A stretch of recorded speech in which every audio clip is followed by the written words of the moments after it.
ಎಷ್ಟಾಯ್ತಪ್ಪ petrol? ಓಹೋ ಖಾಲಿ ಖತಮ್. ಓಯ್ ಕ್ಯಾನಿಸಿ ನನ್ನ ಮಗನೇ ಪೆಟ್ರೋಲ್ ಖಾಲಿ ಆಗೈತ್ ಕಾಣಲ್ಲ. ಬರ್ಲಾ ತಾಂಬರನ ಹೋಗಿ ಮಾಲೀಕ ಮಾಡ ಬರ್ಲಾ ಹೋಗಿ ತಾಂಬರನ ಬರ ಹೋಗೋಣ.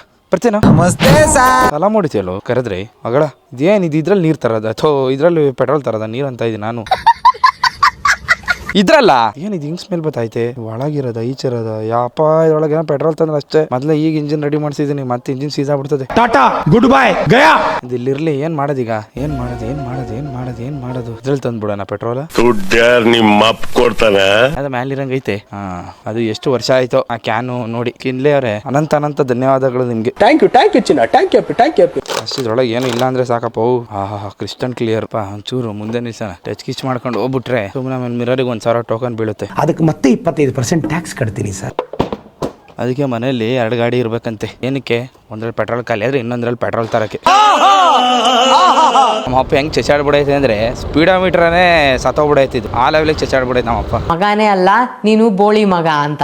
ಎಷ್ಟು 1000 ಕಿಲೋಮೀಟರ್ ಓಡೈತೆ ಅಂತಾನೆ ಗೊತ್ತಿಲ್ಲ. ಎಷ್ಟೊತ್ತಿಗೆ ಪೆಟ್ರೋಲ್ ಇದ್ರಲ್ಲೂ ಖಾಲಿ ಆಯ್ತದೆ ಅಂತ ಗೊತ್ತಿಲ್ಲ.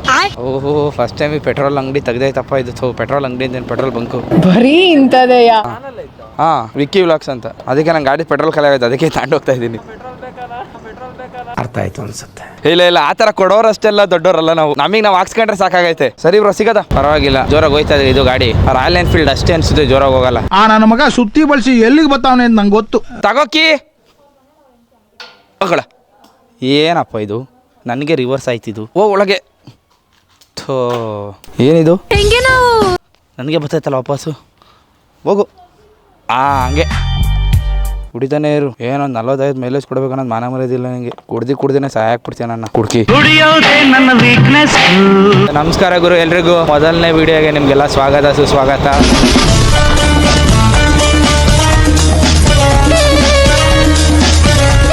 ಆಕ್ಚುಲಿಗೆ ಇವತ್ತು ಏನ್ ಹೇಳಕ್ ಬಂದಿದ್ದೀನಿ ಅಂತಂದ್ರೆ ಗಾಡಿಗಳನ್ನೆಲ್ಲ ನಾವು ತಗೊಬೇಕಾದ್ರೆ ಫಸ್ಟ್ ನಾವ್ ಏನ್ ಯೋಚನೆ ಮಾಡ್ತೀವಿ ಅಂತಂದ್ರೆ ನಮ್ ಬಜೆಟ್ಗೆ ನಮ್ಗೆ ಸೂಟ್ ಆಗುತ್ತಾ ಅಂತ ನೋಡೋದು ಫಸ್ಟ್. ನಾನ್ ಫಸ್ಟ್ ಗಾಡಿ ತಗೊಬೇಕು ಅಂತ ಅನ್ಕೊಂಡಿದ್ದು ನಾನು PUC ಓದ್ಬೇಕಾದ್ರೆ. ಅವಾಗೆಲ್ಲ ನನ್ನ ಫ್ರೆಂಡ್ಸ್ ಎಲ್ಲ ತಗೊಂಬರೋರು NS ಬುಲೆಟ್ ಅದನ್ನೆಲ್ಲ ತಗೊಂಬರೋರು. NS ಓಡಿಸಿ ಒಂದ್ಸಲ ಫುಲ್ ಲವ್ ಆಗೋಗಿತ್ತು NS ಮೇಲೆ.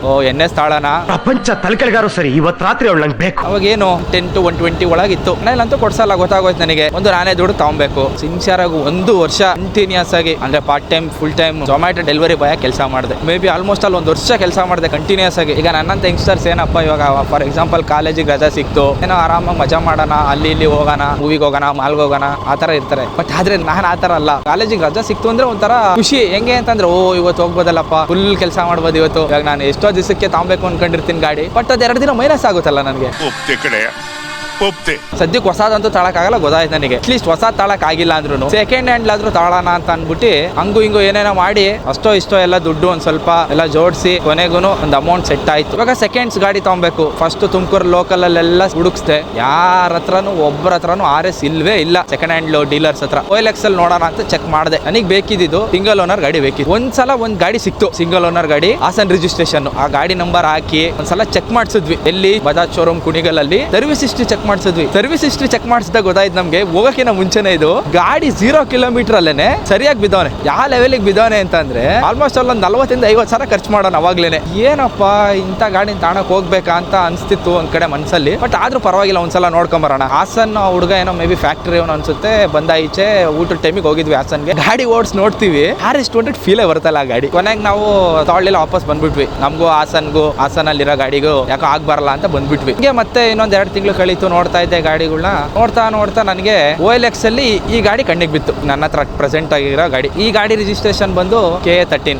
ಅಯ್ಯೋ ಈ ಸಲ ಹಾಸನ್ಗೆ ಹೋಗೋದ್ ಬೇಡ, ಅಲ್ಲಿರೋ ಹುಡುಗನ ಒಂದ್ಸಲ ನೋಡಿ ಗಾಡಿ ಓಡಿಸಿ ಚೆಕ್ ಮಾಡಿ ಏನಾದ್ರು ಇಶ್ಯೂ ಆಯ್ತಾ ನೋಡ್ಬಿಟ್ಟು ಹೇಳು ಅಂತ ಹೋಗ್ಬಿಟ್ಟು ಕಣ್ಣಿಂದ ನೋಡ್ಬಿಟ್ಟು ಹೇಳು ಅಂತ ಅಂದೆ. ಅವ್ನು ನೋಡ್ದ. ಅವನಿಗೆ ಅಷ್ಟೊಂದು ಗೊತ್ತಿತ್ತಲ್ವೋ ಗೊತ್ತಿಲ್ಲ ನನಗೆ. ಬಟ್ ಓಕೆ ತಗೊಬೋದು ಅಂತ ಅಂದ. ಸರಿ ಆಯ್ತು ಅಂತ ಅನ್ಬಿಟ್ಟು ನಾವು ಹುಡುಗರೆಲ್ಲ ಡಿಸ್ಕಸ್ ಮಾಡ್ಬಿಟ್ಟು ಹೊರಟ್ವಿ ಗಾಡಿ ತಗೊಂಡು ಹಾಸನ್ಗೆ. ಅಲ್ಲೋಗಿ ನೋಡಿದ್ರೆ ಗಾಡಿನ ಆ ಸ್ವಾಮಿ ಓನರು ಗಾಡಿ ತೊಳೆದೆ ಎಷ್ಟು ದಿವಸ ಆಗಿತ್ತು ಅಂತಾನೆ ಗೊತ್ತಿಲ್ಲ. ಸೆಕೆಂಡ್ಸ್ ಗಾಡಿ ತಾಂತಾ ಇದೀನಿ ಅಂದ್ಮೇಲೆ ನಾನು ಅರ್ಥ ಮಾಡ್ಕೊಂಡ್ಬಿಡ್ಬೇಕು. ಕೈ ಇದನ್ನು ತಗೊಂಡ್ಮೇಲೆ ನನ್ಗೆ ಒಂದು 15 ಇಂದ 20 ಸಾವಿರ ಅಂತ ಖರ್ಚಿದ್ದೇ ಇರುತ್ತೆ. ಏನು ಮಾಡೋಕ್ಕಾಗಲ್ಲ, ತಗೊಂಡು ನಿಧಾನಕ್ಕೆ ಸರಿ ಮಾಡಿಸ್ಕೊಳೋಣ. ನನಗೇನು ಮೇನ್ ಬೇಕಾಗಿರೋದು ಗಾಡಿಲಿ ಏನು ಆರ್ಟ್ ಆಫ್ ದ ವೆಹಿಕಲ್ ಏನು ಇಂಜಿನ್ ಒಂದು ಚೆನ್ನಾಗಿದ್ರೆ ಸಾಕು. ಮಿಕ್ಕಿದೇನೋ ಒಂದು ರೇಂಜಿಗೆ ನೋಡ್ಕೊಳ್ಳೋಣ ಅಂತ ಹೋದ್ವಿ. ಅದು ಓಡಿಸ್ತಾ ಗೊತ್ತಾಯ್ತು ಒಂದು 4 ಕಾಯಿಲ್ಸ್ ಲೀಕ್ ಇತ್ತು ನಿಲ್ಸಿ. ಆವಾಗ ಅವ್ನು ಫುಲ್ ಗಾಡಿ ಫುಲ್ ಏನೋ ಬೇರೆ ತರ ಎಲ್ಲ ಮಾಡಿಫಿಕೇಶನ್ ಮಾಡಿಸಿ ಏನೇನೋ ಮಾಡಿಸಿದ್ದ. ಅಂಡ್ ಲೈಟ್ ಆಗಿ ಒಂದ್ ಸ್ವಲ್ಪ ಇಲ್ಲೆಲ್ಲ ಮುತ್ತು ಕೊಟ್ಟವನೆ. ಸರಿ ಓಕೆ ಇರ್ಲಿ, ನಾನು ಒಂದ್ಸಲ ಓಡಿಸ್ ನೋಡಿದೆ. ನನಗೂ ಒಂದ್ ಕಡೆ ಇಂಜಿನ್ ಚೆನ್ನಾಗೈತೆ ಅಂತ ಅನ್ನಿಸ್ತು. ಆಮೇಲೆ ಹಿಂದೆ ಟೈಲು ಇರ್ಲಿಲ್ಲ ಇದ್ರದ್ದು. ಆ ಟೈಲ್ ಎಲ್ಲ ಇಸ್ಕೊಂಡು ಹಾಸನಿಂದ ಹೊಲ್ಟ್ವಿ. ಹಾಸನಿಂದ ಡೈರೆಕ್ಟ್ ಕುಣಿಗಲ್ಲಿಗೆ ಬಂದ್ವಿ. ಕುಣಿಗಲಲ್ಲಿ ಬಂದು ಟಿ ಅಂಗಡಿ ಸ್ಟಾಪ್ ಹಾಕಿದ್ರೆ ಲೈಟ್ ಆಗಿ ಇಂಜಿನ್ ಅಲ್ಲಿ ಟಕ್ಕ ಟಕ್ಕ ಟಕ್ಕ ಟಕ್ಕ ಸೌಂಡ್ ಬರ್ತಾ ಇದೆ. ನಾವಲ್ಲೆಲ್ಲ ಓಡಿಸಿದೀವಿ, ಇಲ್ಲಿ ಏನೂ ಬರ್ಲಿಲ್ಲ. ಎಲ್ಲ ದುಡ್ಡು ಕೊಟ್ಬಿಟ್ಟು ನಾವು ಗಾಡಿ ತಗೊಂಡ್ಬಂದ್ಮೇಲೆ ಈ ತರ ಬರ್ತಾ ಇತ್ತಲ್ಲಪ್ಪ ಅಂತ ಅನ್ಬಿಟ್ಟು ಸರಿ ಅಂತ ಅನ್ಬಿಟ್ಟು ನೆಕ್ಸ್ಟ್ ಡೇನೆ ಶೋರೂಮಿಗೆ ತಗೊಂಡೋದ್ವಿ. ಕುಣಿಗಲ್ ಬಜಾಜ್ ಶೋರೂಮ್ಗೆ. ಚಿಕ್ಕ ಪುಟ್ಟದೆಲ್ಲ ಇತ್ತು, ಇಂಡಿಕೇಟರ್ಸ್ ಎಲ್ಲ ಹೋಗಿತ್ತು, ಅದನ್ನೆಲ್ಲ ಸರಿ ಮಾಡಿಸಿ ಈ ತರ ಇಂಜಿನ್ ಅಲ್ಲಿ ಹಿಂಗ್ ಬರ್ತಾ ಇತ್ತಲ್ಲ ಏನು ಅಂತ ಕೇಳಿದ್ಕೆ ಅವ್ರು ಹೆಂಗ್ ಹೇಳಿದ್ರು ಅಂತ ಅಂದ್ರೆ ನಾವ್ ಇದನ್ನೊಂದನೇ ಅಂತ ಹೇಳಕ್ ಆಗಲ್ಲ, ಬಿಕಾಸ್ ಇಂಜಿನ್ ನ ಇಳಿಸಿದ್ಮೇಲೆ ಏನೇನ್ ಇಶ್ಯೂ ಐತೆ ಅಂತ ಆಮೇಲೆ ಗೊತ್ತಾಗುತ್ತೆ. ಫಸ್ಟ್ ಏನ್ ಹೇಳ್ತಾರೆ ಅದು ಟೈಮಿಂಗ್ ಚೇಂಜ್ ಹೋಗಿರ್ಬೋದು. ಸರಿ ನೋಡೋಣ ಸ್ವಲ್ಪ ದಿನ ಓಡಿಸ್ಕೊಂಡು ಸುಮ್ಮನೆ ಇರೋಣ ಅಂತ ಹಂಗೆ ಸ್ವಲ್ಪ ದಿನ ತಿಳಿದೆ. ಅಲ್ಲಿವರೆಗೂ ನಾನು ಭಾರಿ ಚಾಲಾಕ್ ನನ್ನ ಮಗ. ನಾನು ಆರ್ಸಿನ ಟ್ರಾನ್ಸ್ಫರ್ ಮಾಡಿಸ್ಕೊಂಡಿರ್ಲಿಲ್ಲ.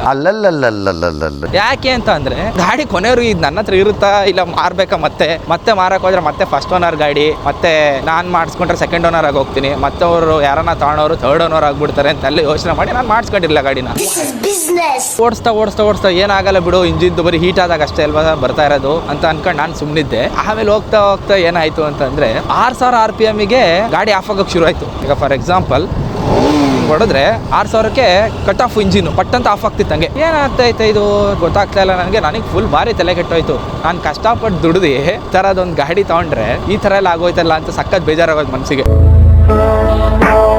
ಸರಿ ನಾನು ಶೋರೂಮಿಗೆ ತಗೊಂಡೋಗೋಣ ಅಂತ ಅನ್ಕೊಂಡೆ. ಆದರೆ ಶೋರೂಮಿಗೆ ತಗೊಂಡೋಗೋ ಬದಲು ಅಲ್ಲೇ ಕೆಲಸ ಮಾಡ್ತಿದ್ದು ಒಬ್ಬರು ಮೆಕ್ಯಾನಿಕ್, ಈಗ ಸಪ್ರೇಟ್ ಆಗಿ ಅವರೇ ಒಂದು ಮೆಕ್ಯಾನಿಕ್ ಶಾಪ್ ತೆಗ್ದಿದ್ರು. ನಾನು ಅಲ್ಲಿಗೆ ತಗೊಂಡೋದೆ. ಅವ್ರು ಹೇಳಿದ್ದು ಅಣ್ಣ ಇಲ್ಲ ನೋಡಬೇಕು ಗಾಡಿನ, ನಾನು ಬರೀ ಸ್ಟಾರ್ಟ್ ಮಾಡಂಗೆ ಹೇಳೋಕ್ಕಾಗಲ್ಲ, ಇಂಜಿನ್ ಎಲ್ಲ ಕೆಳಗೆ ಇಳಿಸ್ಕೊಂಡು ಏನಾಗೈತೆ ಅಂತ ನೋಡ್ಬಿಟ್ಟು ಹೇಳ್ತೀನಿ ಅಂತ ಅಂದರು. ಆಯ್ತು ಸರಿ ಅಣ್ಣ ಇಳಿಸ್ಬಿಟ್ಟು ಫೋನ್ ಮಾಡಿ ಅಂತ ಅಂದೆ. ಆಮೇಲೆ 2 ದಿನ ಬಿಟ್ಟು ಫೋನ್ ಮಾಡಿದ್ರು, ಬನ್ನಿ ಐಟಮ್ ತರೋದೈತೆ ಅಂತ. ನೋಡಿದ್ರೆ ಟೈಮಿಂಗ್ ಚೈನ್ ಡಮಾರು, ಟೈಮಿಂಗ್ ಚೈನ್ ಜೊತೆಗೆ 4 ವಾಲ್ವ್ ಇರುತ್ತೆ, ಅದು ಡಮಾರು. ಇನ್ನು ಚಿಕ್ಕ ಪುಟ್ಟ ಏನೇನೋ ಐತೆ, ಕರೆಕ್ಟಾಗಿ ಅಲ್ಲೇ ಮರ್ತೋಗ್ಬಿಟ್ಟಿದ್ದೀನಿ ನಾನು. ಕಡೆಯಿಂದ ಇಂಜಿನ್ನ ಫುಲ್ಲು ರೀಬಿಲ್ಟ್ ಮಾಡಿಸ್ದಂಗೆ ಆಯ್ತು ನನಗೆ. ಎಲ್ಲ ತಗ್ಸಿ ಲೇತೆಲ್ಲ ಮಾಡಿಸಿ ಎಲ್ಲ ವರ್ಕ್ ಮಾಡಿಸಿ ಬರೀ ನನಗೆ ಇಂಜಿನ್ದೇ ಆಲ್ಮೋಸ್ಟ್ ಅಲ್ಲೊಂದು ಇಂಜಿನ್ ಪಾರ್ಟ್ಸು ಅದು ಇದು ಆಮೇಲೆ ಅದನ್ನೆಲ್ಲ ಮಾಡ್ಸೋಕ್ಕೆ ಒಂದು 15,000 to 20,000 ಡಮಾರು.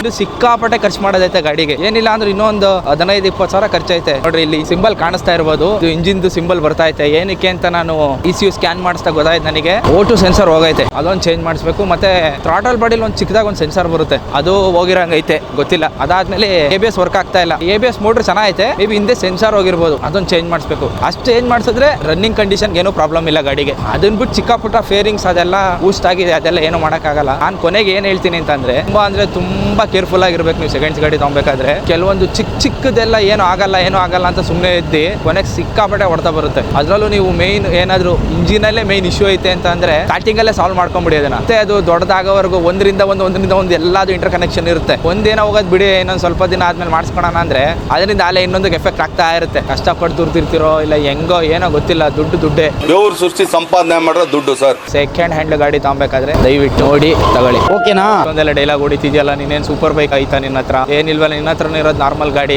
RS 200. ಏನದು ಅಮ್ಮಮ್ಮ ಅಂದ್ರೆ 2.5 ಲಕ್ಷ ಅಂತ ಅನ್ಕೊಬಹುದು. ಎಷ್ಟೊಂದ್ ಜನಕ್ಕೆ ಇದೇ ಗಾಡಿ ಅವ್ರಿಗೆ ಡ್ರೀಮ್ ಬೈಕ್ ಆಗಿರುತ್ತೆ. ಅಷ್ಟೊಂದ್ ಜನಕ್ಕೆ ಯಾಕೆ, ನನಗೇನೆ ಇದು ಡ್ರೀಮ್ ಬೈಕ್ ಆಗಿತ್ತು. ಇನ್ನು ಮಿಡಲ್ ಕ್ಲಾಸ್ ಹುಡುಗರಿಗೆಲ್ಲ ಇದೇ ಸೂಪರ್ ಬೈಕ್ ಗುರು.